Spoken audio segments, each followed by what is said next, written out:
ये बात तुम भी जानते हो कि बादशाह के लश्कर को शिकस्त देने के लिए ये सब काफी नहीं होगा सल्वाडोर। हाँ, लेकिन हमारे पास बचने का एक मौका हो सकता है। और वो आखिरी मौका क्या है शहजादी? सिर्फ एक ही ताकत है जो हमें बादशाह से बचा सकती है, आई कबीला। सल्वाडोर, तुम फौरन वहां जाओ और कहो कि मैं इत्तेहाद के लिए हर शर्त पर राजी हूं, हत्ता कि जरूरत पड़ी अगर अपनी हिफाजत के लिए जुजिया देने के लिए भी तैयार हूं मैं।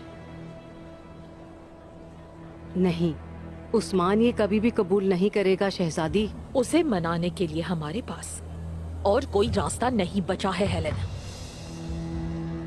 और मुझसे वाबस्ता तमाम ईसाइयों की किस्मत अब तुम्हारे हाथ में है। मैं तुम्हें हर तरह का इख्तियार देती हूँ। उस्मान को कहो मुझे उसकी हर तरह की शर्त कबूल है। जैसा आप कहें शहजादी।